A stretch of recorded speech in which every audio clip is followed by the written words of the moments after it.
Boa tarde a todos e a todas. Realmente acho que já é a quinta vez que eu venho aqui para tratar desse assunto e eu sempre venho com muita felicidade a despeito do tema, não necessariamente vir acompanhado de boas notícias, mas realmente eu gosto muito de tratar desse assunto. É. Bom, queria também agradecer pelo convite, né? A gente tem feito um trabalho com muita proximidade dos associados, não apenas em oportunidades como essa, mas também tirar dúvidas, atendimentos lá no escritório, né? Esse é um serviço que a gente presta. Então, fiquem à vontade, né? Se por um acaso algum colega que não está aqui quiser depois uma consulta individualizada, não tem nenhum impeditivo, pode pedir para falar comigo, tá? Então, hoje a gente vai falar especialmente da proposta de reforma da Previdência, que foi apresentada pelo governo do presidente Jair Bolsonaro.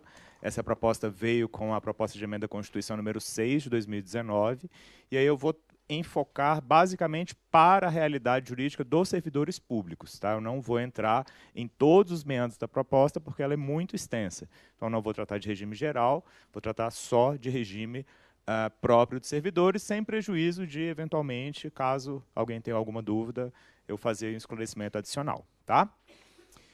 Bom, então, os pontos que eu vou abordar para poder facilitar a compreensão serão os seguintes. Vou falar das regras constitucionais que estão em vigor hoje, de todas as regras, para que vocês consigam se localizar nesse emaranhado de regulamentação.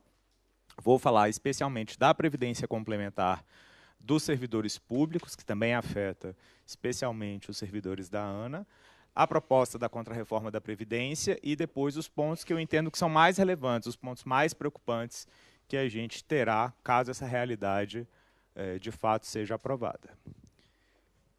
Bom, para poder facilitar um pouquinho a vida de servidor público,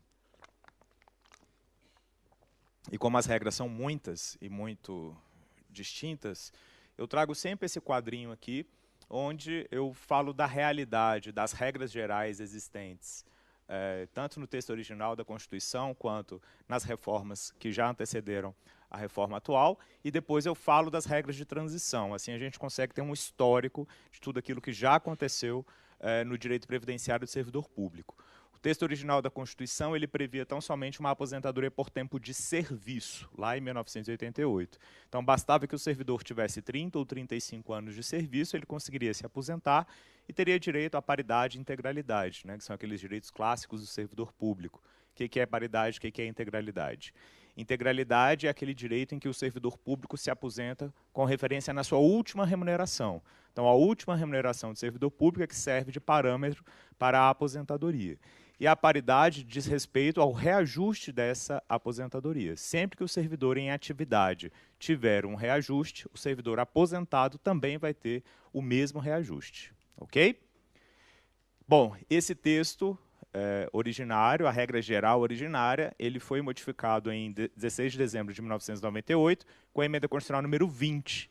E o texto da emenda constitucional número 20 trouxe a previsão de que, além do tempo ser de contribuição, não mais tempo de serviço, o servidor público teria que ter, no caso das mulheres, 55 anos de idade, no caso dos homens, 60 anos de idade. Além dos requisitos de 10 anos de serviço público, 5 anos no cargo em que se der a aposentadoria. Mas aqui também o valor do benefício era com base na paridade e na integralidade. Ok?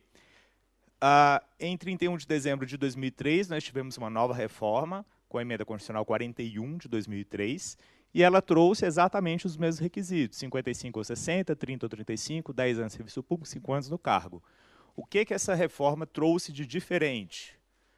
A regra de cálculo do benefício. A partir de 2003, eu não tenho mais paridade e integralidade. Então, quem ingressou no serviço público até o dia 31 de dezembro de 2003 tem paridade e tem integralidade. Quem ingressou a partir de 31 de dezembro de 2003 não tem mais essa paridade nem integralidade. Os proventos serão calculados pela média aritmética das 80% maiores contribuições. Não é a média das 80 últimas contribuições, é a média aritmética das 80% maiores. Ok? Exato, desde a instituição do plano real, tá? E o reajuste dessa aposentadoria vai ser feito pela expressa previsão da lei. Então, hoje se utiliza o mesmo índice do INSS, ok? Dentro dessa média, como é que funciona? Eu vou pegar todas as contribuições do servidor desde julho de 94 até a data da aposentadoria dele, certo? De todo esse histórico contributivo, eu vou retirar as 80% maiores e desprezo as 20% menores. Desse resultado de 80% maior, eu vou achar o resultado médio. Vou somar tudo, corrigido, e vou dividir pelo número de contribuições que esse servidor tiver. Daí eu tenho esse resultado médio, que vai ser exatamente o valor da aposentadoria. Não tem aplicação de fator previdenciário aqui no regime próprio, certo? Bom, esses são os textos. Esse texto, né, que está aqui em amarelo é o texto atualmente vigente. Então, o artigo 40 da Constituição Federal prevê exatamente essa regra, tá? Essas emendas constitucionais, tal qual a PEC 6, elas trazem regras de transição. O que são regras de transição? São regras instituídas na tentativa de suavizar o impacto dessa reforma. Então, a emenda 20 de 98 trouxe essa regra de transição aqui. Ela é baseada justamente no critério que ela mais altera. Então, aqui, quando eu instituí a idade mínima de 55 para mulher e 60 para homem, eu tinha pessoas mais jovens que estavam muito próximas da aposentadoria. Então, eu diminuí um pouco essa idade, essa exigência de idade mínima, para 48 ou 53, garantindo paridade e integralidade. Certo? Em 2003, a Emenda Constitucional 41 trouxe duas outras regras de transição. Essa daqui, que eu não recomendo para ninguém, a não ser que seja a única hipótese, tá? E essa regra aqui, que é uma das mais utilizadas. Então, hoje em dia, o servidor público que ingressou em cargo público de provimento efetivo até o dia 31 de dezembro de 2003, ele pode se aposentar com paridade e com integralidade? Pode, desde que ele complete esses requisitos. Idade 55 para mulher, 60 para homem, 30 de contribuição para mulher, 35 para homem, 20 anos de serviço público, 10 anos de carreira, 5 anos no cargo. E aí ele leva a paridade e integralidade. Pois não, claro? Uma dúvida que eu tenho é essa questão do serviço público. Eu já vi discussões disso de gente considerando.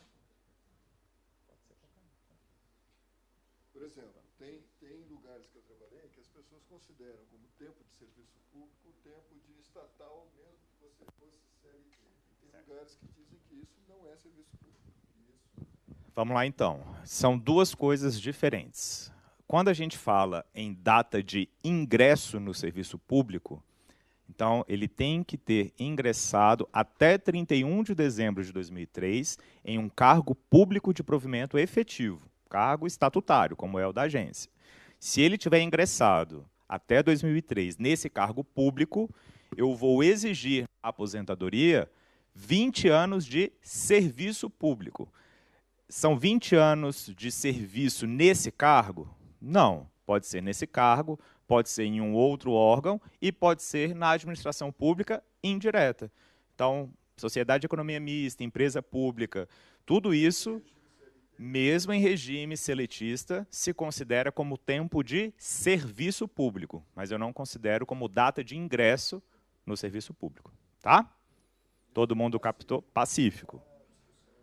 Não há discussão. Tanto é que, por exemplo, como aqui na agência tem muito servidor que foi servidor temporário da 8745, vocês levam esse tempo de temporário como tempo de serviço público, mas não levam como data de ingresso no serviço público, porque é a data de ingresso no cargo público efetivo. Certo?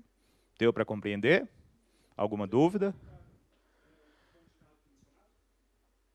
Cargo comissionado entra como serviço público, mas não como data de ingresso em cargo efetivo. Data de ingresso, a data da posse. O dia que eu tomei posse no cargo. Porque aqui na ANA eles consideram posse e exercício até 31/12. Teve algumas pessoas que entraram e têm posse em... Tem algumas pessoas que entraram tiveram a posse em 19 de dezembro, né, de 2003, mas o exercício, por exemplo, o meu foi no dia 5 de janeiro. Eu considero a data da posse, não a data do exercício. Tá? Porque quando você foi empossada, você já é servidora pública. Entrar em exercício é exercer a atividade para a qual você já está sacramentada. Então, para mim, é data de posse. Eu nem sabia que havia um caso assim aqui na agência. Tem vários. Aí, o que eu sugiro? As pessoas que estão nessa circunstância, ou seja, tomaram posse até o dia 31 de dezembro de 2003 e entraram em exercício depois dessa data, a minha recomendação é que faça uma verificação no Departamento de Recursos Humanos, para que o departamento indique quais são as regras previdenciárias que serão utilizadas.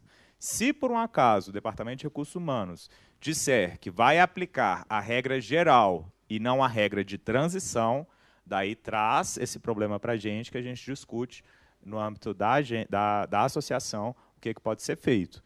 Tá? Mas, a priori, é a data da posse, não do exercício. Ok?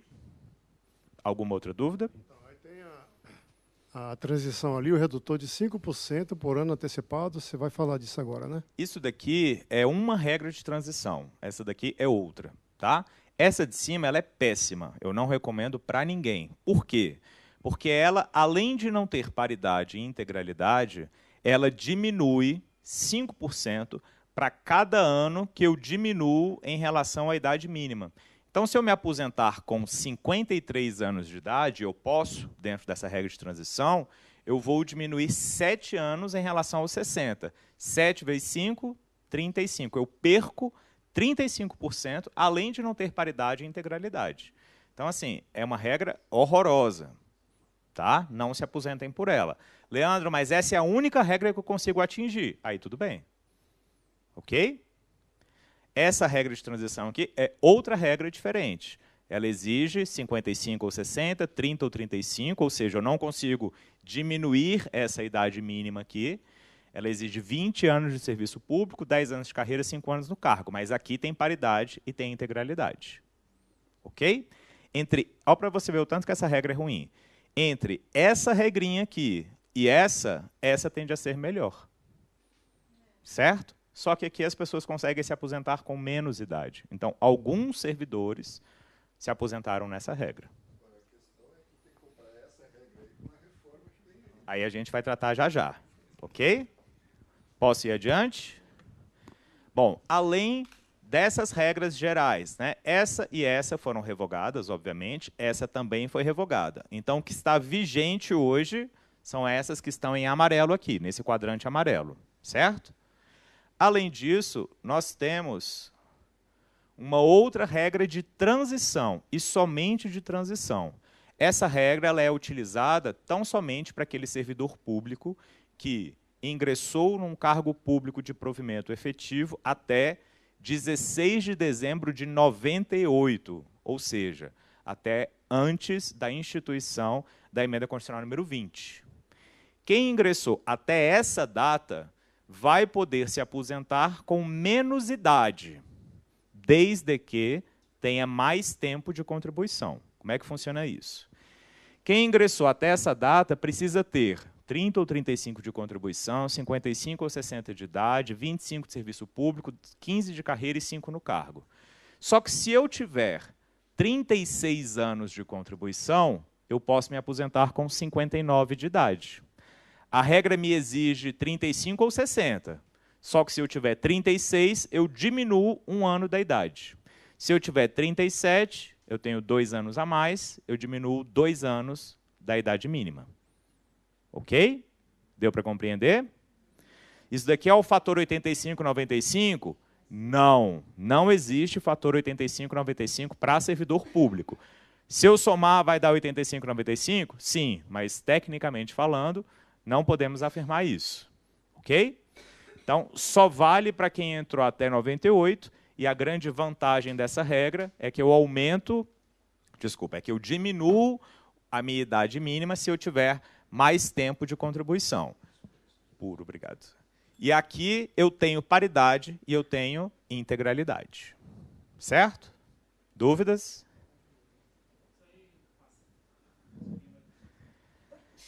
Aqui na agência acho que não, a não ser que a pessoa tenha sido servidor pública antes e aí depois ingressou na agência. Pode ser estadual, desde que não haja interrupção. Não. Cargo efetivo. Certo? Então, falando sobre previdência pública do servidor público, essas são as regras atuais. Beleza? Além dessas regras, nós temos uma nova realidade, que é a previdência complementar do servidor público. Então, nós temos o seguinte contexto. Eu tenho aqueles servidores públicos que ingressaram até 2003, até o dia 31 de dezembro de 2003. Eu tenho aqueles servidores públicos que ingressaram de 1º de janeiro de 2004 até 3 de fevereiro de 2013. E eu tenho aqueles servidores públicos que ingressaram a partir de 4 de fevereiro de 2013. A maior parte dos servidores da ANA, até onde eu sei, ingressaram entre 2004 e 2013, certo? Quem ingressou a partir de 2013 está incluído numa nova realidade jurídica. Qual é essa nova realidade jurídica?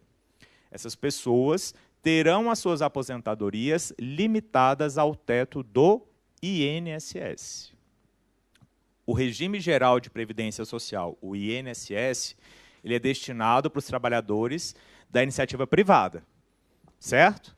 O servidor público terá a aplicação do mesmo teto lá do INSS se ele tiver ingressado desde 4 de fevereiro de 2013.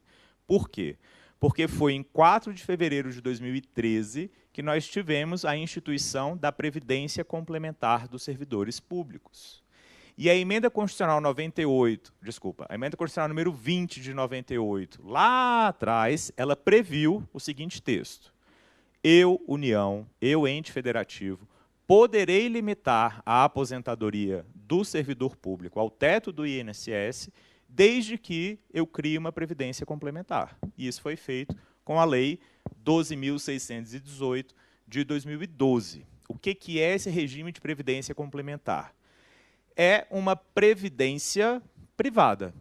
A natureza dessa previdência ela é contratual e facultativa, ou seja, o servidor só adere a essa previdência se ele quiser. Mas, independente dele querer ou não, a aposentadoria pública dele será limitada ao teto do INSS. Então, perceba, o servidor que ingressa a partir de fevereiro de 2013, ele está circunscrito a duas realidades. Uma aposentadoria limitada ao teto do INSS, que é uma aposentadoria pública, e uma aposentadoria privada, regida por uma outra regra, que é a previdência complementar. Deu para pegar? Essa previdência complementar é um contrato de adesão, em que esse servidor vai receber um formuláriozinho dizendo, a partir de agora você é participante dessa previdência. E essa previdência ela é gerida por um instituto, por uma entidade que se chama FUNPRESP. O FUNPRESP é uma entidade fechada de previdência complementar, sem finalidade lucrativa. O que é uma entidade fechada? É que ela é destinada somente àquele grupo de pessoas. É um grupo fechado de pessoas. Só quem é servidor público, titular de cargo efetivo, que pode fazer parte dessa previdência. Além desse regime ser aplicado aos servidores que ingressaram a partir de fevereiro de 2013, ele também é aplicável para aqueles servidores que optaram pela migração, ou seja, quem era servidor antes de 2013, que optou por migrar para essa nova realidade. Certo? Todo mundo deve ter acompanhado aí que tinha que escolher a migração até o dia 31 de março de 2019. Era essa migração de regime. Eu saio daquela circunstância de aposentadoria sem limitação ao teto do INSS e passo para uma nova realidade em que a minha aposentadoria é limitada ao teto e eu posso participar do FUNPRESP. Esse FUNPRESP ele tem, com dados de janeiro de 2019, cerca de 74 mil participantes. Da última vez que eu estive aqui na agência, eram 50 e poucos mil. Então, a gente teve um salto significativo de número de participantes. Com 190 patrocinadores, 45 beneficiários e assistidos, um patrimônio de 1,44 bi de reais e participantes facultativos aportando valores de até 61 milhões de reais. Esse FUNPRESP, esse plano de previdência, tem obtido uma rentabilidade de 10,26% nos últimos 12 meses. Pois não.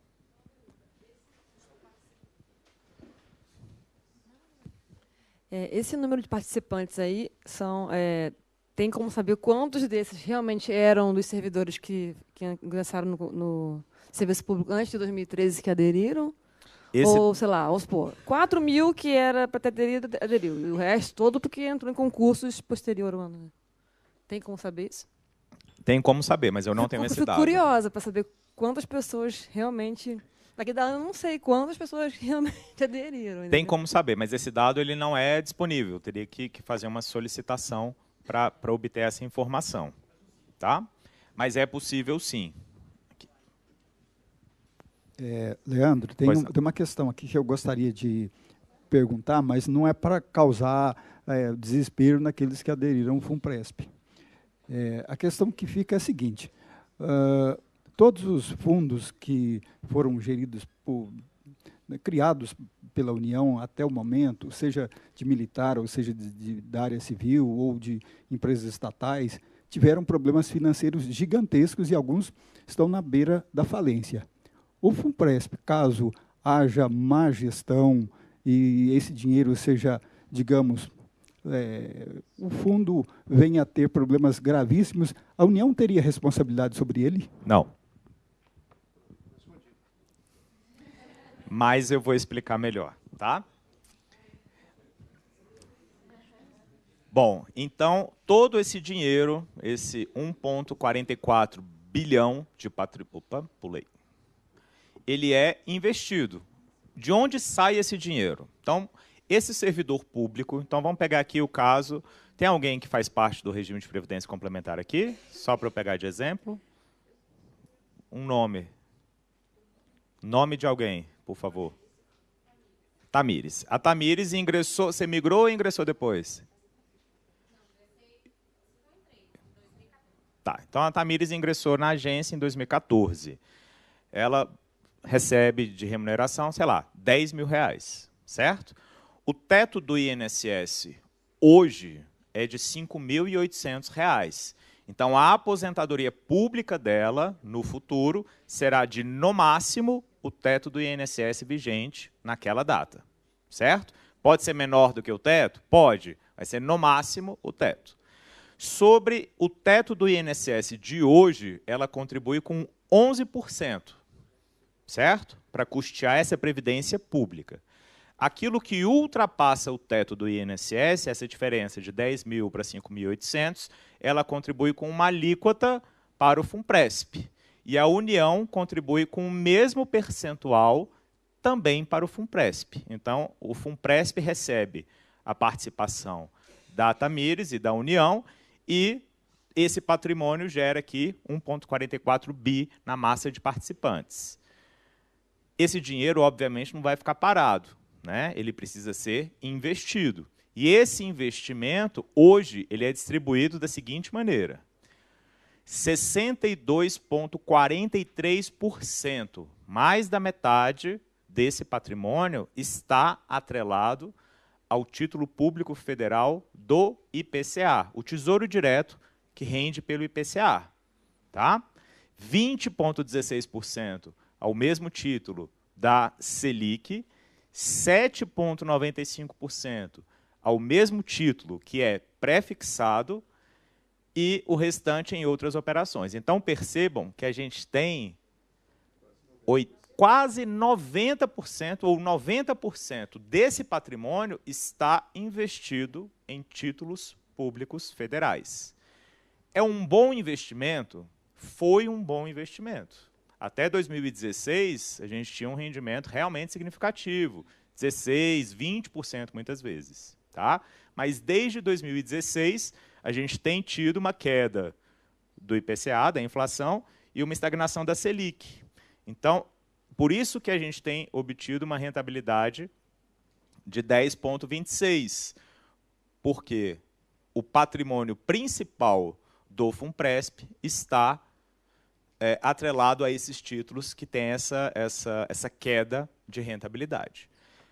Como essa queda de rentabilidade tende a se acentuar, a gente deve ter uma estabilização da inflação, uma estabilização da taxa Selic, para que o Funpresp obtenha esse retorno lá no futuro, ele vai precisar correr mais risco. Ele vai precisar diversificar essa base de investimentos aqui. Então, se hoje ele investe 3,78% em ações, se ele quiser ter um retorno melhor, ele vai ter que correr mais risco e ir para um mercado em que ele obtenha uma rentabilidade maior, ainda que haja o risco de perder dinheiro. Certo? Então, o Funpresp é um bom plano? É. Mas ele pode melhorar? Pode. Por que é que se investe tanto em um título público federal? Porque é um título estável, apesar de ter uma rentabilidade menor.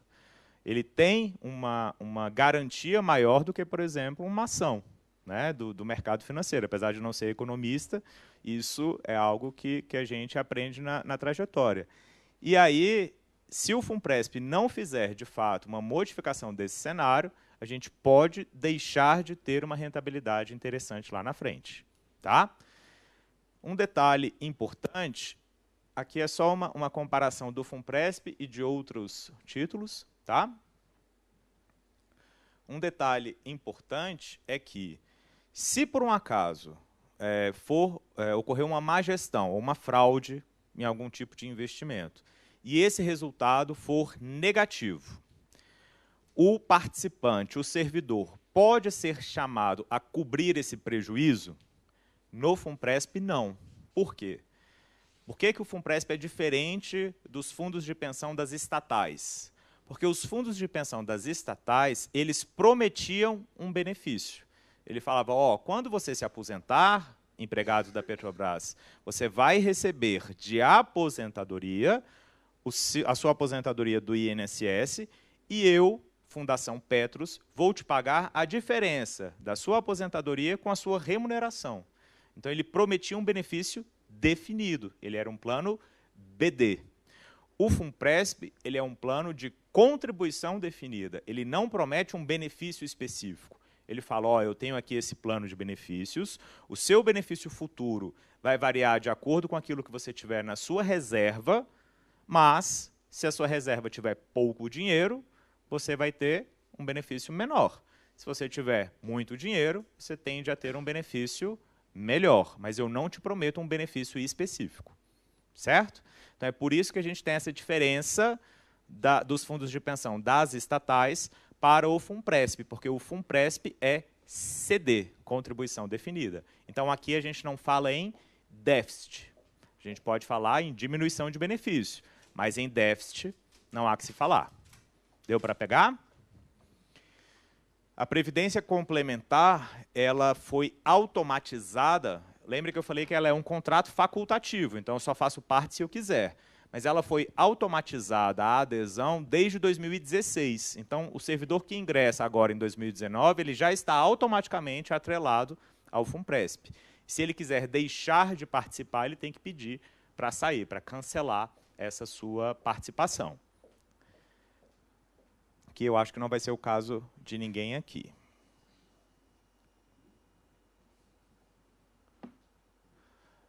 Aqui, como eu disse, essa contribuição para o Funpresp é feita pela diferença da remuneração com o teto do INSS vigente a cada ano. As alíquotas de contribuição são de 7,5%, 8% ou 8,5%. A União vai pagar exatamente o mesmo percentual, limitado a 8,5%. Se eu quiser, como servidor, pagar mais do que 8,5%, eu posso? Posso, mas a União vai pagar até 8,5%. Tá? Então, tem alguns servidores que participam com 8,5% como segurado obrigatório e contribuem com mais 5% como segurado facultativo. Isso é possível ser feito. Tá? Se por um acaso esse Funpresp, esse plano de benefícios, esgotar, né? Eu queimei a minha reserva, usei tudo, não tenho mais dinheiro disponível. Todas as minhas cotas foram utilizadas. Daí eu entro numa renda vitalícia. Só que essa renda vitalícia é uma renda muito menor, obviamente. Por quê? Uma parte das contribuições que os participantes do FUNPRESP pagam para essa entidade, ela é destinada ao FBCE, FCBE, Fundo Coletivo de Benefício Extraordinário, que só vai ser acionado nas hipóteses do participante esgotar essa reserva individualizada. Tá? Só que o valor desse benefício ele é menor. Ele não é exatamente aquilo que a pessoa estava recebendo antes. Tá? E tem a fórmula de cálculo no regulamento bem direitinho. Ok? Dúvidas? Aqui eu trouxe um quadrinho de vantagens e desvantagens que foi muito utilizado, principalmente na época que a migração estava aberta, né? Então, a principal vantagem que a gente tem no FUNPRESP é a contribuição paritária do ente federativo. O cara contribui com R$1.000, ou sei lá, com R$1, a União vem com R$1 também, limitado a 8,5%. Outra vantagem, eu posso abater essas contribuições na minha declaração do imposto de renda. Então, há uma compensação tributária também interessante. Para mim, o aspecto mais relevante é a mobilidade previdenciária. Eu tenho servidores que não desejam ficar no serviço público para o resto da vida, quer ir para os Estados Unidos. Eu tenho um caso de uma professora que falou, não, eu vou ficar 10 anos aqui e depois vou trabalhar na Google. Maravilha. Para essa pessoa, participar do FUNPRESP é ótimo. Por quê? Porque ela pode levar esse fundo para um outro regime, ela leva o dinheiro junto com ela. Então, é importante para o servidor que tenha esse perfil. As desvantagens, principalmente para quem se questionou se migraria ou não, seria o fato de que o benefício vai variar de acordo com aquilo que a pessoa tiver acumulado. É possível que essa alíquota seja diminuída ao longo dos anos, né? Então, hoje é limitado a 8,5%, mas eu posso ter uma modificação limitando, por exemplo, a 5%. Né? Para quem estava pensando em migrar ou não, se a pessoa migra, ela sai de uma conta que ela já sabe qual é, né, ou tem uma expectativa daquela conta, para uma conta que ela não tem ideia de como vai ser no futuro. Um detalhe importante também é que a jurisprudência na Previdência Complementar ela tende a ser ruim. Então, as disputas judiciais com fundos de pensão são preocupantes. Vou citar só um exemplo. Vou pegar o caso dos telefônicos da Sistel. Os telefônicos da Sistel eram vinculados à extinta empresa Telebrás de comunicação, enfim, de telefonia. E aí eles tinham a Fundação Sistel de Seguridade Social. Esses caras ingressaram na Sistel em 1977 com um regulamento que previa um benefício definido que seria igual a 100% do seu salário real de benefício. Quando foi em 1993, a Sistel mudou o regulamento e falou, olha, agora eu não vou pagar mais 100%, eu vou pagar 90%. E aí aquelas pessoas que estavam muito próximas da aposentadoria tiveram uma diminuição e um prejuízo do valor desse benefício. E a gente ingressou com um monte de ação judicial no país inteiro, discutindo a validade dessa alteração regulamentar que prejudica o empregado, certo? O STJ definiu que o regulamento que será aplicado no servidor ou no empregado, no participante, vai ser aquele vigente na data da aposentadoria, ainda que ele seja diferente do regulamento existente na data da adesão. Isso traz uma insegurança jurídica importante. Tá? Isso é matéria pacificada. Então, de fato, esse aspecto aqui da jurisprudência é um fator que pesa negativamente para quem pretendia fazer a migração. Ok? E um outro detalhe é que o valor das contribuições tende a ser um valor pequeno, 8,5% de contribuição, né, com a contrapartida da União de mais 8,5%, para a formação de uma reserva futura que tem que corresponder pelo menos, sei lá, a 1 milhão, 1,5 milhão de reais, é um valor pequeno para que esse dinheiro seja alcançado. Ok? Dúvidas até aqui? Posso seguir?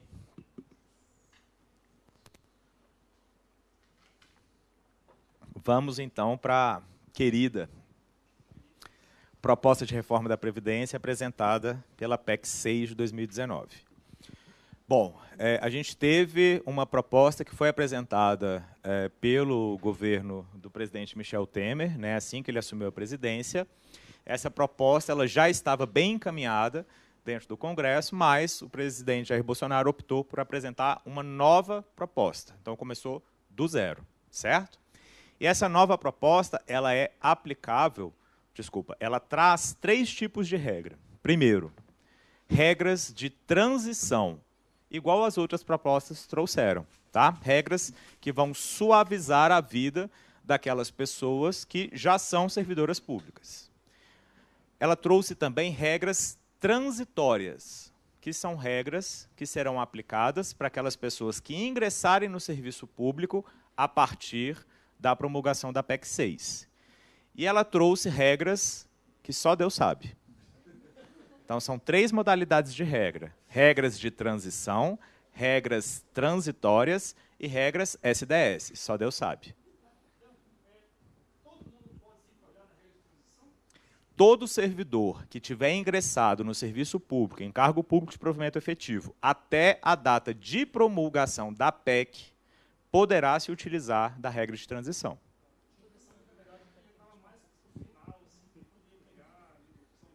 No regime próprio, não. No regime próprio, todo mundo que tiver ingressado até a data de promulgação da PEC pode se utilizar da regra de transição. Tá? Aí eu vou tratar já já. Tá? Quais são essas regras? Então, vou falar primeiro das regras de transição. Todo mundo aqui é servidor público estatutário, certo? Então, todos vocês poderão se utilizar dessas regras. Quais são? A aposentadoria, que deixa de ser por tempo de contribuição e passa a ser aposentadoria voluntária, será concedida quando vocês completarem, no caso das mulheres, 30 anos de contribuição, 35 para homem, 56 de idade mínima e 61 para homem, idade progressiva, põe um asterisco, 20 anos de serviço público, 5 anos no cargo em que se dera a aposentadoria e atingir o somatório 86-96, asterisco também. O que isso significa?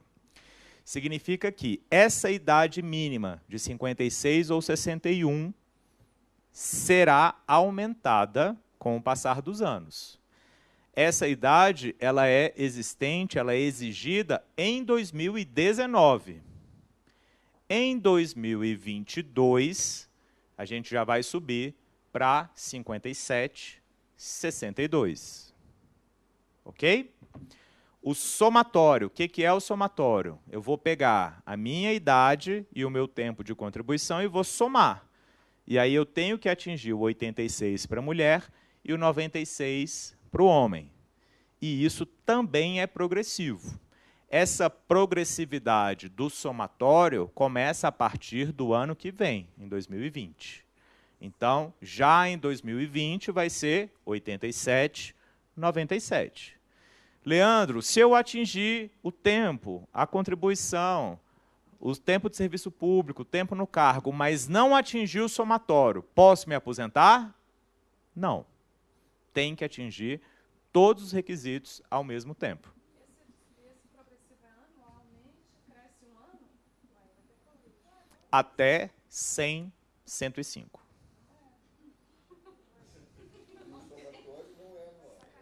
O somatório é anual. Tem uma tabelinha.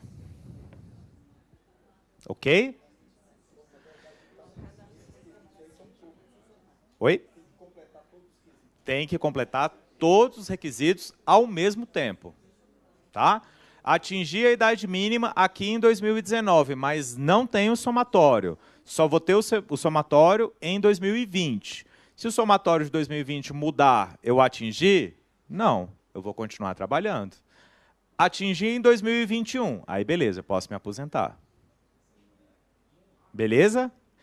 Leandro, como é que eu vou saber qual vai ser a minha idade mínima, já que é uma idade variável, né? Aí eles vão forçar os advogados a aprender matemática. Péssima escolha. Como é que a gente vai fazer? Como é que a gente vai fazer? Vou pegar o caso aqui de um servidor que tenha 25 anos de contribuição, servidor homem, tá? Ele tem que se aposentar com 35. Se ele tem 25, faltam 10. Eu vou colocar o tempo que falta no ano de hoje. Então, em 2019, pelo tempo de contribuição, eu vou me aposentar em 2029, certo?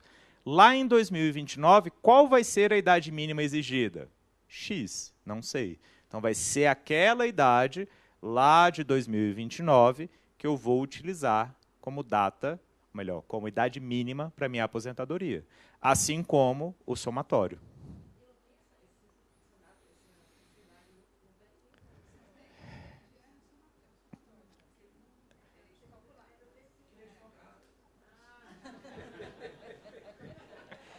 A idade ela é progressiva. Então, em 2022, a partir de 2022, ela começa a progressividade. Então, em 2022, vai ser 57, 62. Aí, em 2029, vai ser 58, 63. E aí eu posso ter uma modificação da progressividade. Eu posso colocar para cada ano, eu posso colocar para cada 1 ano e meio, para 2 anos. Vai depender também da expectativa de sobrevida da população brasileira. Por isso que é incerto.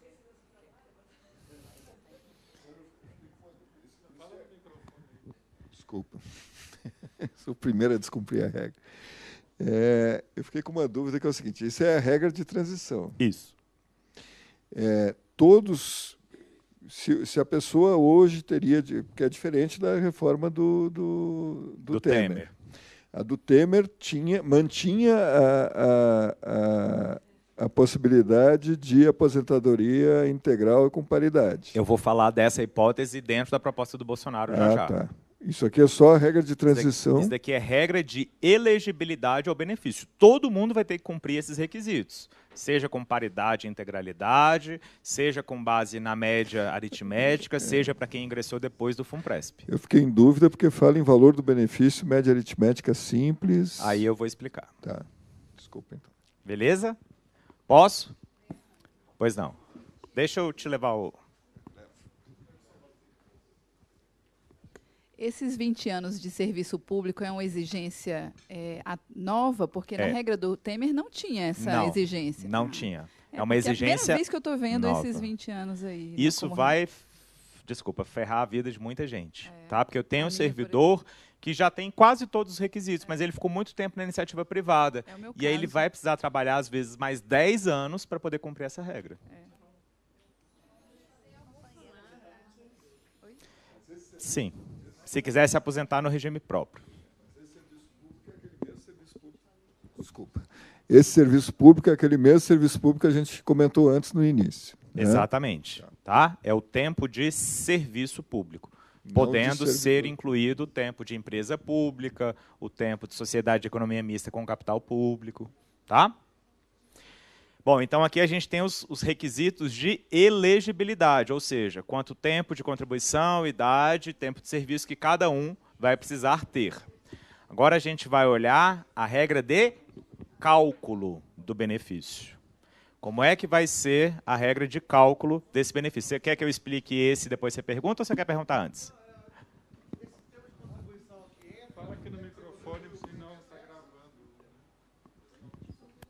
Esse 35 anos de contribuição entra o tempo que você contribuiu para o INSS antes? Sim, mas aí a gente tem que verificar a vida de cada um. Para algumas pessoas, fazer a averbação do tempo pretérito, do tempo de iniciativa privada, é condição fundamental para a aposentadoria. Para outras pessoas, a depender do tempo que ela possui, da idade que ela possui, da expectativa de aposentadoria que ela possui, pode ser ruim. E aí eu vou explicar agora. Tá? Regra de cálculo dessa aposentadoria. Hoje, qual que é a regra? Pela regra da média. Então, para aqueles servidores que ingressaram de 2004 para cá, independente de estarem submetidos ao teto do INSS ou não, eu vou aplicar a média aritmética das 80% maiores. Certo? Pela proposta do Bolsonaro, eu vou pegar a totalidade das minhas contribuições, as 100% contribuições, não vou excluir as 20% menores, e vou achar um resultado médio. Sobre esse resultado médio,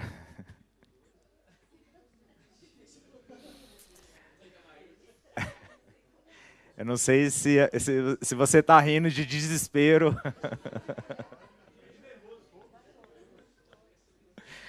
Então, voltando. Regra de hoje, média aritmética das 80% maiores contribuições. Regra proposta pelo presidente Jair Bolsonaro, a totalidade das minhas contribuições, remunerações. E aí, sobre essa média, eu vou aplicar uma alíquota. Qual será essa alíquota? Depende. Depende do tempo de contribuição que cada um tiver.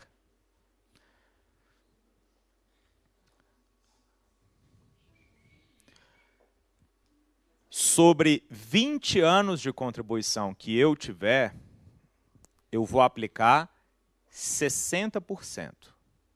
Para cada ano de contribuição que eu tiver, além dos 20, eu vou acrescentar 2%. Eu posso me aposentar com 35 anos de contribuição? Posso. Só que se eu me aposento com 35 anos, eu vou levar 90% desse resultado médio.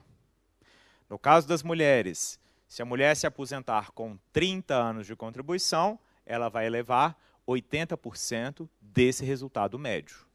Leandro, então não mudou nada, porque continua sendo a média das 80%. Não, é totalmente diferente. Eu vou pegar todas as minhas contribuições, vou achar o resultado médio, e sobre esse resultado médio, eu vou aplicar uma alíquota que vai diminuir o meu benefício. Enquanto que na média das 80% maiores, eu tendo a ter uma média maior, porque eu só pego aquelas que são mais bacanas. Como é que eu faço para me livrar dessa regra que diminui a minha aposentadoria? É fácil, é só trabalhar 40 anos.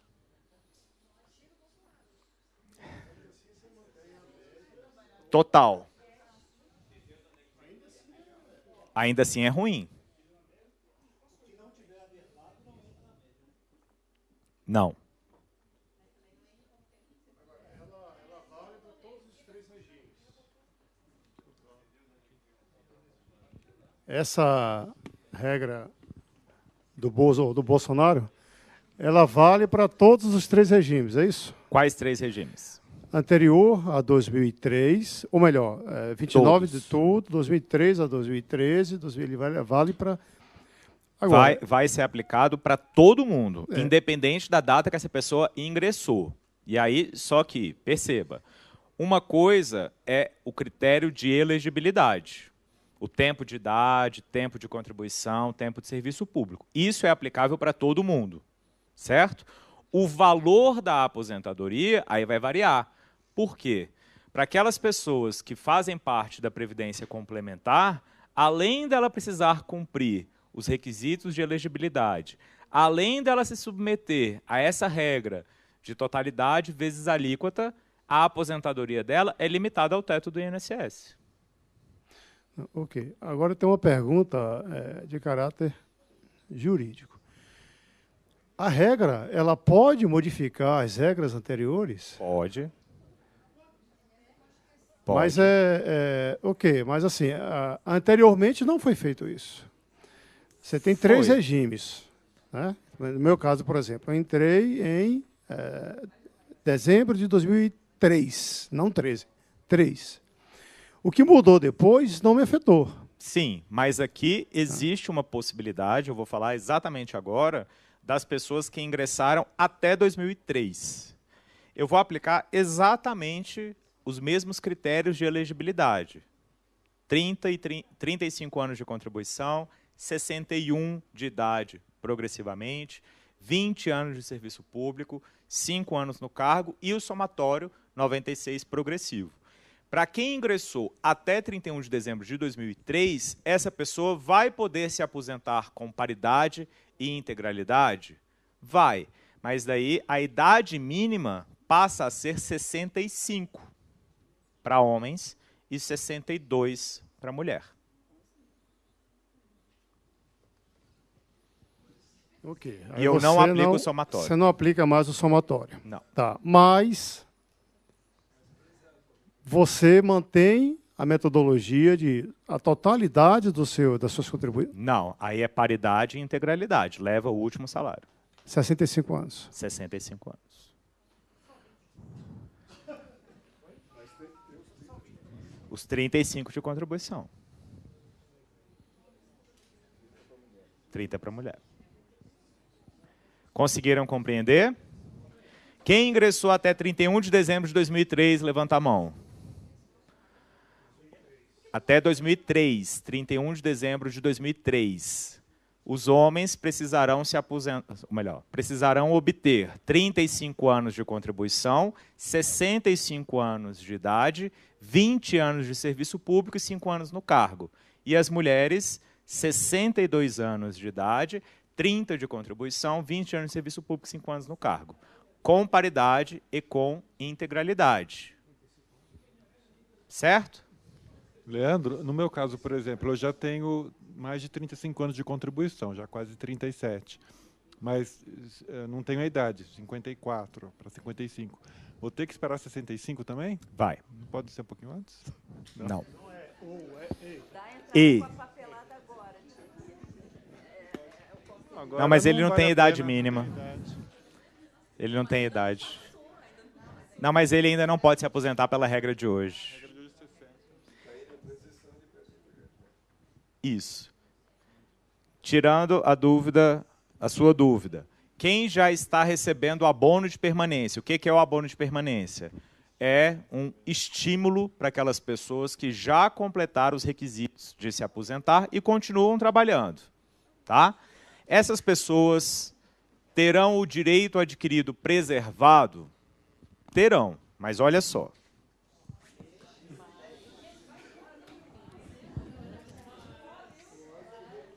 Vamos pegar o seguinte, eu vou tirar uma fotografia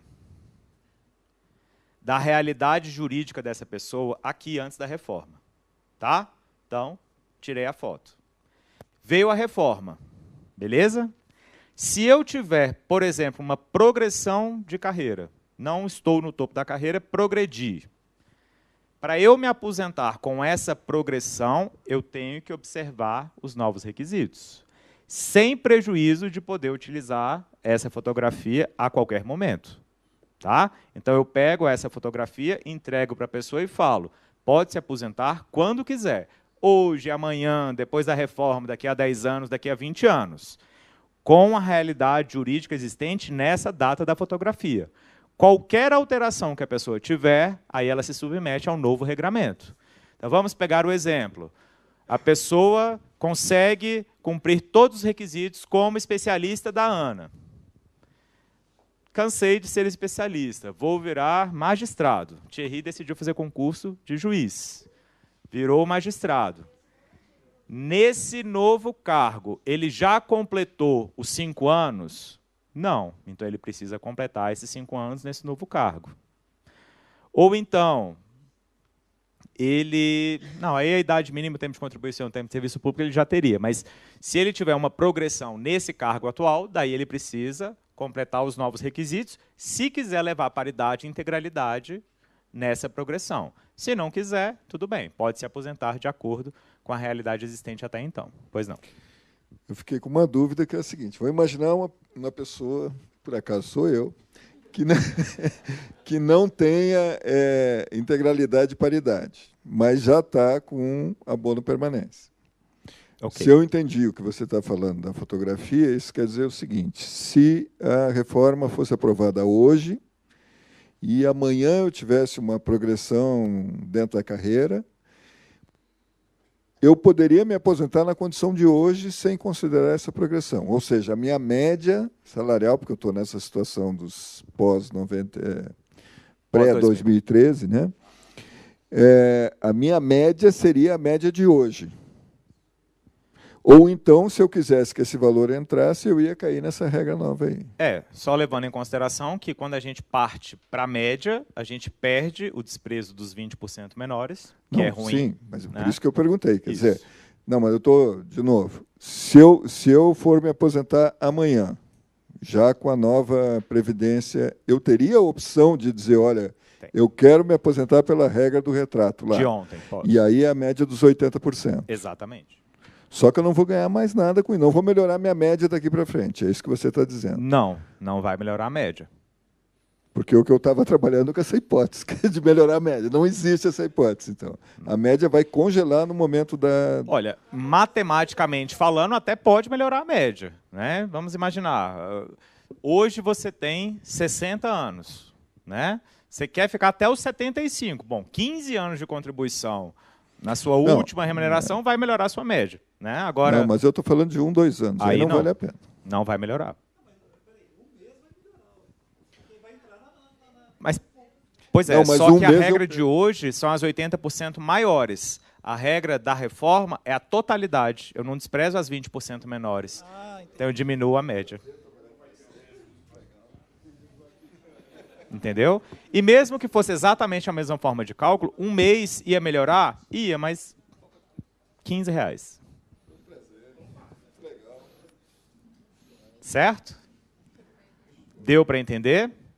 Vocês conseguiram se identificar nessa regra? Aqueles servidores que ingressaram até 31 de dezembro de 2003, quem ingressou de 1º de janeiro de 2004 até 2013 e quem ingressou a partir de 2013? Qual que é a diferença para quem ingressou a partir de 2013 no regime de previdência complementar? Além de tudo isso, a pessoa está limitada ao teto do INSS. Beleza? Líquido e certo, isso que você está colocando da fotografia, porque é a primeira vez que eu ouço falar nisso. Pelo texto que foi apresentado pelo presidente, há preservação do direito adquirido. Tá? Isso pode ser alterado, né? A gente ainda está no momento de proposta de reforma. Tá? Alguns economistas, né, pessoas têm divulgado que, por exemplo, vai aplicar o teto para todo mundo. Isso não está no texto. Tá? Outros têm dito que não, se eu aposentei, beleza, se eu não me aposentei, um abraço. Isso não está previsto no teto. O que está disciplinado lá é, vou preservar direito adquirido, tem regra de transição com paridade e integralidade, e eu vou respeitar aquilo existente até então. Não, a minha dúvida é a leitura do direito adquirido, né? É o contrário, assim, quer dizer, se eu entendi, então, é o direito adquirido até aquela data. Eu não garanto a aplicação da regra da data em diante. A regra a que eu estava sujeito cessa no dia da promulgação da nova emenda. A regra, ela é revogada, digamos assim. Mas até o momento da revogação, ela surte o efeito jurídico. Tá? O direito adquirido ele é incorporado ao seu patrimônio jurídico. E você pode usufruí-lo no dia seguinte. Tá? Porque senão não seria direito adquirido. Seria direito acumulado. Sim. Tá? Então essa é a essência do direito adquirido. Claro, em condições normais de temperatura e pressão. Leandro, mas se a gente, sei lá, tiver uma ditadura militar, aí a minha bola de cristal quebra.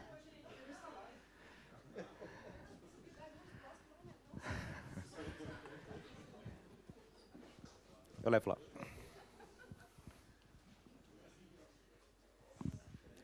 Você falou que para quem aderiu ao FUNPRESP está limitado ao teto e ainda, além de cumprir aquelas regras gerais, ainda pega todos os salários e faz a média, é isso? Exatamente. Quer dizer, não necessariamente a pessoa vai receber o teto, né? Na verdade, dificilmente a pessoa recebe o teto. Tá? Ou então ela recebe, por exemplo, em 2029 eu vou me aposentar, atingi o teto, certo? Só que aí ano que vem o teto muda. E aí a minha aposentadoria não vai para o teto. O reajuste da aposentadoria é menor do que o reajuste do teto. Então, com o passar dos anos, você começa a ficar distante do teto. Tá? Então, pode até acontecer da pessoa atingir o teto, mas é durante alguns meses, e aí depois isso é alterado. Ok? Deu para entender? Juro que a culpa não é minha. Positiva? Não, eu ainda não terminei. Eu estou falando só da aposentadoria. Ainda tem pensão por morte, aposentadoria por invalidez.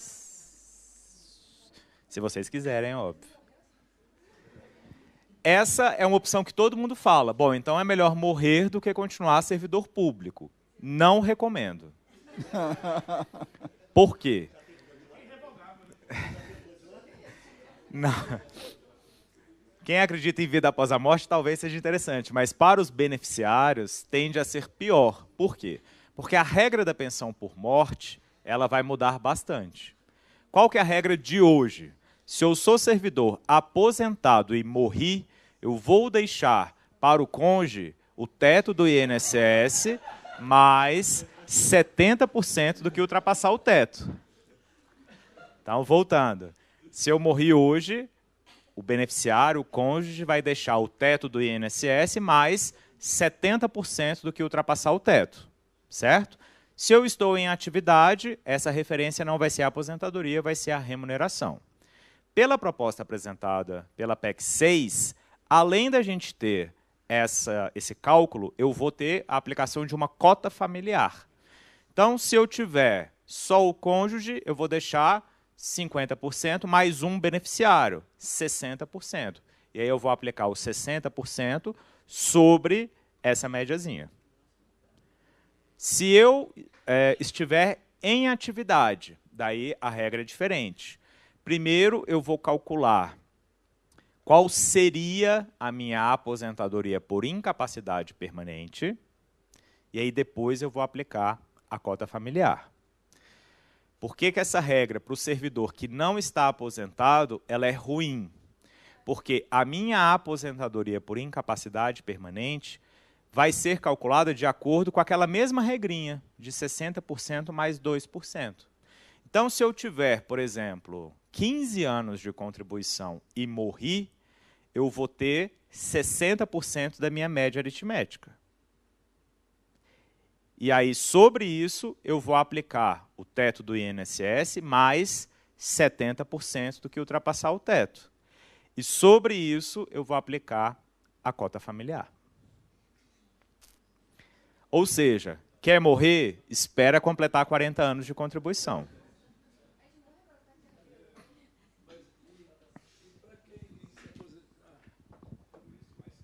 E para quem se aposentar com a paridade e integralidade? Aí, se a pessoa já estiver aposentada ou já tiver reunido os requisitos, a referência vai ser a remuneração ou a aposentadoria. Mas eu ainda vou aplicar a cota familiar. Tá? A cota familiar é para todo mundo, tá? Independente da data de ingresso. Isso é um incentivo para poder adotar, né? Pois é, só que se você pudesse adotar 10 pessoas e receber 150%, beleza, mas é limitado a 100%. Tá? Essa regra de transição da pensão por morte, ela é aplicável só para quem ingressou até a data de promulgação da PEC e que não tenha migrado para o regime de previdência complementar ou que não faça parte do regime de previdência complementar, não esteja limitado ao teto do INSS. Quem estiver limitado ao teto do INSS, eu terei a aplicação do teto do INSS e essas regras. Então, eu fiz uma estimativa de que a pessoa que está limitada ao teto do INSS, que tem atingido essa média, vai deixar uma pensão por morte para um beneficiário de incríveis R$ 1.800. Sem contar o FUNPRESP, isso na Previdência Pública. Tá? Regras de transição, então, foram essas. Tá? As regras transitórias, que são aquelas que eu falei, elas são diferentes. As regras transitórias exigirão de aposentadoria 25 anos de contribuição para homem e mulher, 62 de idade para mulher e 65 para homem, 10 anos de serviço público, 5 anos no cargo em que se der a aposentadoria, e o valor do benefício vai ser 60% mais 2%. Só que quem se aposentar, ou quem pretendesse se aposentar por essa regra, fica limitado ao teto do INSS. Então, quem faz parte do FUNPRESP, por exemplo, vai poder utilizar essa regrinha. E aqui, o principal diferencial são os 10 anos de serviço público. Tá? Então, se você ingressou depois de 2013 ou migrou, então vai ter que ficar na regra dos 20 anos. Tá? Quem faz parte do FUNPRESP tem essa regra como uma oportunidade. Claro, Se a pessoa opta por se aposentar com 25 anos de contribuição, ela vai ter uma média de 70%. É muito pouco. Ok? Também preciso trabalhar 40 anos para atingir, para me livrar dessa regra pior. Beleza? Aqui as regras transitórias também, como eu disse, eu aplico a cota familiar mais 10%, que eu já expliquei no slide anterior.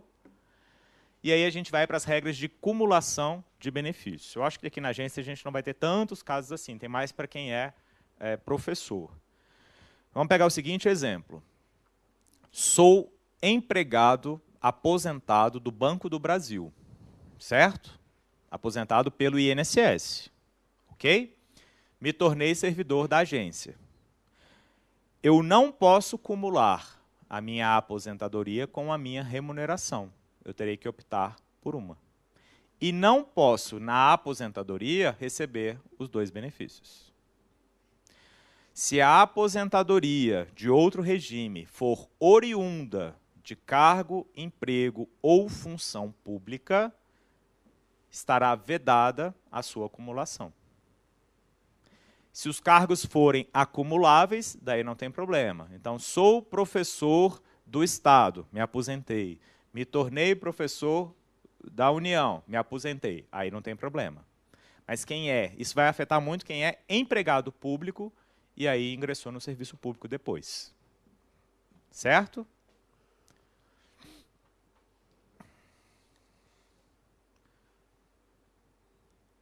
Outra regra de acumulação de benefício. Eu só posso acumular 2 pensões por morte e a aposentadoria com pensão por morte, seja ambas no regime próprio, ambas no regime geral, ou uma no regime próprio e uma no regime geral, da seguinte maneira. Eu vou receber o benefício mais vantajoso e vou receber um percentual do benefício menos vantajoso, desde que um dos benefícios seja de até 5 salários mínimos. Então, se eu tiver, por exemplo, sou pensionista hoje, mas ainda não consegui me aposentar. Tá? Quando eu for me aposentar, se essa regra estiver vigente, se os 2 benefícios forem superiores a 5 salários mínimos, eu levo só um deles. Se um deles for inferior a 5 salários mínimos, daí eu vou aplicar um percentual. Se for de 3 a 4 salários mínimos, eu acumulo o melhor benefício mais 20% do benefício menor. Se for de 2 a 3 salários mínimos, eu acumulo o maior e 40% do outro. 1 a 2 salários mínimos, 100% de um e 60% do outro. E um salário mínimo, 100% de um e 80% do outro. Ok?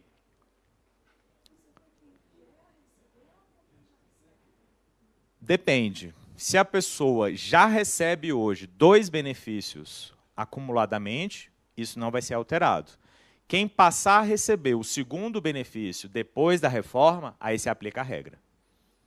Tá? Então, por exemplo, caso minha mãe recebe aposentadoria e pensão por morte, não tem problema. Vai continuar recebendo os 2.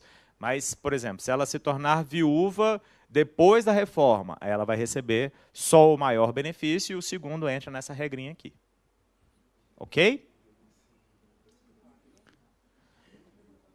Outra alteração, e essa pega também todo mundo. Alíquota de contribuição. Como é que funciona a contribuição de vocês hoje? Quem ingressou até 2013 paga 11% sobre a totalidade da remuneração. Certo? Quem ingressou depois de 2013 paga 11% sobre o teto do INSS. Pela alteração proposta pelo Bolsonaro, a alíquota será escalonada, assim como é, por exemplo, no imposto de renda.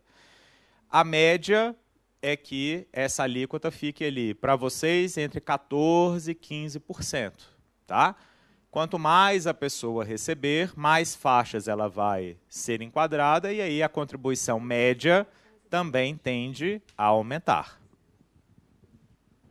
Mas essa alíquota ela não é progressiva? eu tinha entendido que a aplicação dessa tabela era o que eu recebo até 2.000 eu pago... Isso, mas aí você vai ter o resultado médio, né? Dentro de cada faixa. Mas dá muito mais do que esse valor de 15, se eu for fazer a conta assim. Para vocês, acho que não.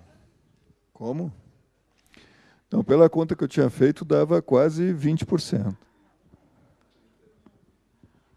20%? Acho que não.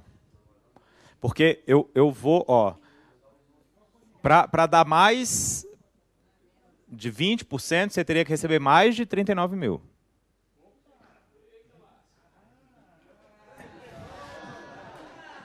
Não, gente, eu estou ruim de matemática mesmo. Não, o que eu tinha entendido era o seguinte, é porque do jeito que está aí, ela não está progressiva, ela está uma alíquota fixa em função da faixa salarial. Não, até um salário mínimo, eu vou pegar então, sei lá, 30 mil reais. Tá? Isso. Desses 30 mil pega reais... 20 mil. Então tá, vou pegar 20 mil Senão reais. O pessoal vai querer que eu pague o show. Eu vou fazer um empréstimo depois. Desses 20 mil reais, o que for de até um salário mínimo, você vai pagar 7,5%. O que for de 998 a 2.000, 7,5% é 8,25%. E assim vai. Depois eu vou somar tudo e vou ter quanto que eu pago no total em termos percentuais. Mas eu vou pagar dentro de cada faixa. Vai destrinchando. Igual é no imposto de renda. Tá? Leandro, essa questão da alíquota de 14% aí, ela já foi questionada em vários estados e o Supremo diz que isso é confisco. Existe essa possibilidade de, digamos, essa alíquota progressiva vir a ser instituída e ser derrubada novamente? A gente tem uma circunstância diferente. Quando a gente teve a alteração das alíquotas, principalmente nos estados, muitas vezes a gente tinha vícios formais de inconstitucionalidade. O confisco era um dos argumentos. Tá? Eu não me recordo de termos uma liminar ou de termos um posicionamento somente com relação ao confisco. Então, eu acho que seria prematuro eu afirmar que é possível derrubar, porque vai depender de como vier. E aqui a gente está obtendo essa alteração por emenda constitucional. Tá? Então, em tese, a priori, não haveria um vício de inconstitucionalidade, porque é uma nova realidade da Constituição. Tá? Mas aí vai depender daquilo que for feito, de fato, ao final do processo legislativo. Vai entrar na mesma regrinha. Tá? Quem mudou de regime, o teto do INSS é 5.839. Então, vai estar até 11,68%. Quem mudou de regime... Hoje é 11, então teve uma alteração a mais para esse servidor também. Tá? Só um detalhe importante, só para efeitos de esclarecimento, a propaganda que o governo tem feito é de que quem recebe menos, paga menos, quem recebe mais, paga mais. Um detalhe importante é, quem recebe menos, paga menos, mas também terá uma aposentadoria menor, porque a gente está falando de média. Tá? E ele vai contribuir por mais tempo. Então, se eu for somar matematicamente falando, ele vai contribuir mais. Quem recebe mais, obviamente, vai pagar mais. Tá? Mas quem recebe menos, que é o principal argumento utilizado, vai pagar mais do que hoje. Ok? Okay. O que caracteriza confisco? Tem alguma... Assim, argumentativamente falando, né, a gente não tem um critério objetivo. Isso é confisco. As argumentações que nós trazemos para caracterizar o confisco é que, do meu complexo remuneratório, um percentual muito significativo tem sido utilizado para custear a questão pública, né? O meu imposto de renda, a minha contribuição previdenciária. Então, eu tenho pago, sei lá, 35% da minha remuneração de maneira tributária. E isso tem inviabilizado, de alguma maneira, a minha vida. Então, a gente não tem um critério objetivo. Não, 25% é confisco. Tá? O que a gente argumenta é que essa contribuição excessiva pode dar essa característica de que o governo está confiscando parte da sua remuneração para custear a despesa dele, de maneira excessiva. Tá? Ou em processos coletivos, a depender do tipo de processo. Tá? Então, por exemplo, foi feita uma discussão via ADI. de que a alteração da legislação estadual, aumentando a contribuição previdenciária do Estado do Rio de Janeiro, tinha efeito confiscatório, porque aumentou para 14%, as pessoas nem estavam recebendo mais salário, o Estado não estava conseguindo pagar o Estado todos os meses, e estava inviabilizando a vida do servidor. Tá? Aí vai depender de cada realidade. Teve uma liminar, eu acho que o mérito não foi finalizado. Tá? E aí a gente passa para os pontos relevantes. Esse quadro aqui não se aplica a vocês, porque são determinações para os estados e municípios. Tá? Só rapidamente, estados e municípios deverão instituir as mesmas regras num prazo de até 180 dias da promulgação da PEC, deverão criar um regime de previdência complementar para os servidores num prazo de até 2 anos, e essa alteração de alíquota também se aplica aos servidores estaduais e municipais num prazo de até 180 dias da promulgação da PEC. Para vocês, o que é mais importante? O que essa PEC evidencia de forma mais preocupante? Primeiro, ela traz a desconstitucionalização da previdência do servidor público, da previdência como um todo. Hoje, para que a gente altere a regra do servidor, eu preciso necessariamente alterar a Constituição. Ela traz essa modificação no seguinte sentido, ela fala: as regras de transição e as regras transitórias continuarão existentes aqui nesse texto constitucional, certo? Agora, eu vou criar uma possibilidade de alterar idade mínima dessas pessoas, de alterar forma de cálculo dessas pessoas por lei complementar. Então, ela tira da Constituição essa necessidade de modificação. Por que é que ela cria essa flexibilização? Porque ela prevê um regime de capitalização. O regime de capitalização, ele é um regime que exige uma flexibilidade maior. Por quê? Porque ele é um regime financeiro, né? Dentro do regime de capitalização, como é que funcionaria a priori? O participante teria a possibilidade de contratar uma instituição financeira e ele ia contribuir para essa instituição financeira unilateralmente, para que ao final da vida ele resgatasse esse dinheiro ou transformasse em renda. Tá? Mas é uma contribuição unilateral. Como é um produto financeiro, ele precisa de modificar as suas regras de forma mais ágil, que seria inviabilizado caso essa regra permanecesse na Constituição Federal. Outro detalhe importante, traz a possibilidade de que o regime de previdência complementar do servidor público, que hoje é o FUNPRESP, entidade fechada, seja gerido por uma entidade aberta. Então, eu poderia ter, por exemplo, um Brasilprev gerindo o FUNPRESP. Tá? E qual é o problema disso? É que as entidades abertas possuem finalidade lucrativa, enquanto que as entidades fechadas são destinadas exclusivamente para a concessão desse benefício sem finalidade lucrativa. Leandro, tem uma questão aqui, eu não me recordo se eu interpretei mal, mas a correção futura de quem for concedida a aposentadoria me parece que desvincula um pouco como é que eu diria, dos servidores da ativa. Desvincula totalmente. Só é mantida para aqueles servidores que ingressaram até 31 de dezembro de 2003. Quem ingressou a partir de 31 de dezembro de 2003 vai para a regra de reajuste instituído pela legislação futura. Para quem ingressou a partir de 2003, sim. Isso. Tá? Outro detalhe. Eu posso aumentar essa idade mínima por lei complementar. Então, essas regrinhas que a gente previu, que dá uma estimativa de que a mulher vá se aposentar com 65 anos, por exemplo, né, a depender da progressividade da idade, se eu tiver uma realidade que a sociedade brasileira esteja vivendo muito mais do que isso, edito uma lei complementar e majoro essa idade mínima. Tá?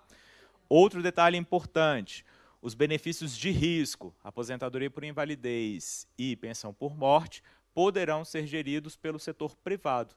Então, se eu morrer ou se eu me acidentar, por exemplo, quem vai pagar esse benefício é, sei lá, Prudential. Ou PBG, não, como é que é? Enfim, Poço Ipiranga, exatamente. E, para mim, o mais grave, né, e isso analisando todo esse contexto que a gente já viu, aumenta a idade, aumenta o tempo de contribuição, diminui o valor de aposentadoria, desconstitucionaliza, cria capitalização. O mais grave, para mim, é a possibilidade de que vocês, e somente vocês, servidores públicos, sejam chamados a pagar a dívida pública. Inclusive os aposentados, inclusive os pensionistas, inclusive quem recebe abono de permanência. Por quê? Porque ele traz a seguinte regra. Havendo déficit previdenciário no regime de previdência do servidor público, eu, União, poderei equacionar esse déficit com a participação dos servidores através da constituição, da instituição de uma contribuição extraordinária, que poderá viger por até 20 anos.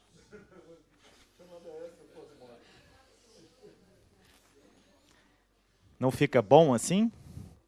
Isso é, obviamente, transferência da dívida pública, que hoje é de responsabilidade do Tesouro Nacional. Tá? E se aplica exclusivamente aos servidores públicos. Ao INSS eu não tenho essa previsão de equacionamento do déficit. Tá? Tudo. É um pacote bastante rigoroso de maldades.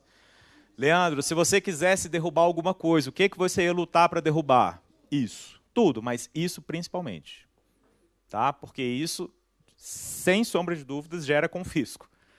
Imagina, além de tudo, aumentou a contribuição, estou pagando 15% de contribuição, tenho que pagar mais 8% durante 20 anos. Vou perguntar.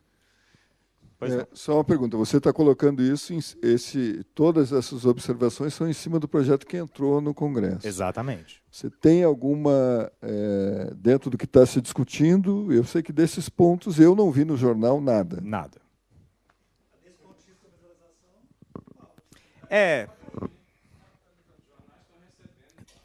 A gente tem observado algumas críticas, principalmente à capitalização e à desconstitucionalização. Mas esse ponto do equacionamento de déficit, realmente poucas pessoas têm falado. Tá? Não. Sobre o teto.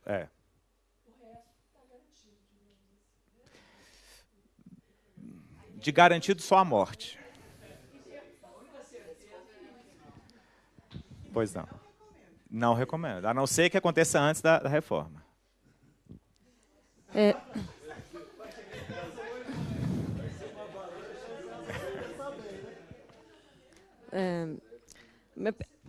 A gente está falando aqui de uma possibilidade. Né? Isso. Eu não tenho muitas esperanças de que essa desgraça não vai passar. Eu tenho ainda, infelizmente, tenho essa esperança. Também. E, assim, depende muito da mobilização das pessoas também, né? Você vê que aqui está vazio, então não sei.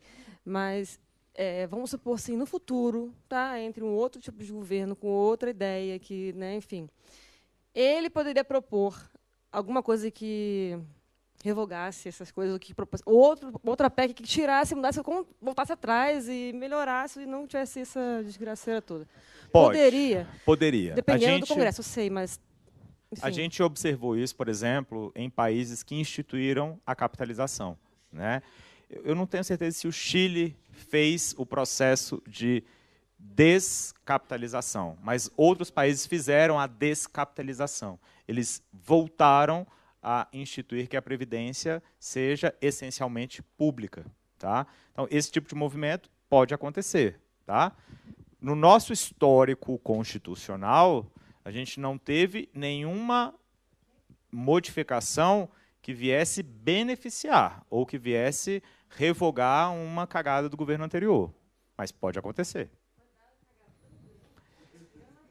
Pode.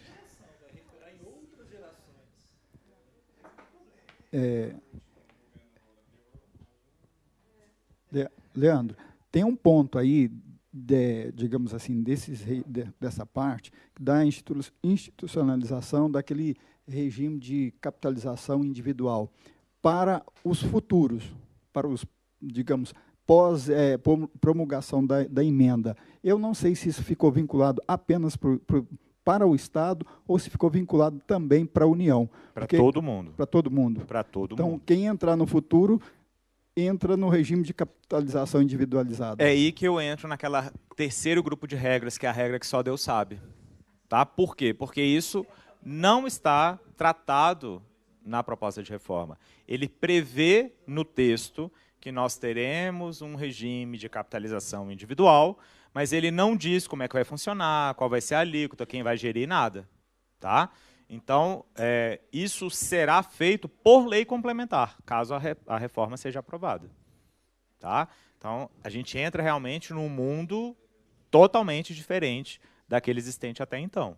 Tá? Porque hoje nós temos uma previdência essencialmente pública, para a maior parte dos servidores em atividade, uma previdência mista para quem é servidor mais recente, né? E uma previdência que a gente desconhece. E um detalhe importante é que eu não tenho o custo dessa transição. Quando o FUNPRESP foi instituído lá em 2013, né, que a gente teve essa limitação ao teto do INSS, a projeção do governo é que somente em 2050 o FUNPRESP passaria a ter um resultado positivo. Em que sentido? De que o déficit previdenciário já não afetaria o regime próprio, porque a maioria dos servidores públicos estaria limitada ao teto do INSS e o custeio estaria organizado. Além de nós não termos chegado em 2050 ainda para ver esse resultado positivo, o FUNPRESP teve uma resistência muito grande de boa parte dos servidores públicos, tanto é que a gente tem 70 mil participantes. É pouco. Ele tinha o potencial de ser o maior fundo da América Latina e ainda não chegou lá. Tá? Então, pode ser que ele demore mais do que 2050 para virar a chave. Na institucionalização de um regime de capitalização, muito possivelmente a pessoa vai contribuir para atingir um salário mínimo na Previdência Pública e o resto vai para a Previdência Privada. Né? Significa que o sistema solidário, que é da Previdência Pública, não vai ter aportes significativos. Sim, ele esvazia as contribuições futuras, quer dizer, porque você não tem alguém no futuro para contribuir para quem está nesse regime solidário, e esse regime solidário vai ter que se autossustentar com essas alíquotas extraordinárias. Exatamente. Então, essa é a maior crítica que se faz ao regime de capitalização, né, hoje, independente daquilo que vier. Às vezes vem até um regime bacana, vai saber. Duvido, mas vai saber. Porque eu não tenho o custo dessa transição. Né? Eu vou sucatear a Previdência Pública no futuro e as pessoas que hoje têm expectativa de se aposentar majoritariamente na Previdência Pública entram num grau de incerteza, porque quem é que vai pagar essa aposentadoria lá na frente?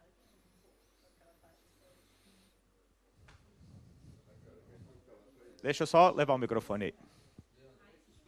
Essas regras se aplicam também só para o Executivo, para todo Legislativo, mundo. Judiciário, para todo Forças mundo. Armadas também? Mas... Não, servidores civis.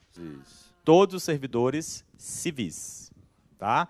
As regras dos servidores militares eu nem trago nas apresentações. Tá? Até porque o regime de previdência militar ele é totalmente diferente do regime civil.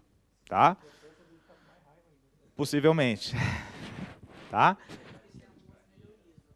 É porque ele aumentou, se não me engano, ele tornou mais difícil a aposentadoria, mas ele aumentou a remuneração. Então, no frigir dos ovos, ficou elas por elas. Exatamente. E um detalhe que vale a pena sempre afirmar aqui a gente ainda está no plano de proposta. Tá? Pode acontecer uma modificação, a gente pode ter uma mudança de cenário absoluta, a gente pode sequer conseguir a aprovação a depender do que o Twitter trouxer. Tá? Se por um acaso tivermos essa modificação, vocês me chamam de volta, aqui a gente finaliza com uma gracinha, que eu volto, explico e quantas vezes forem necessárias. Ok? Eu acho que a tendência é melhorar mais na parte do regime geral, das aposentadorias rurais, benefício de prestação continuada, alguma alteração de idade mínima para a mulher, mas no regime próprio, se a gente não tiver de fato uma mobilização, uma atuação mais pesada, aí eu acho que... O alvo é servidor público. Sempre foi. Sempre foi. mas não faz nada, não trabalha. A grande questão do servidor público...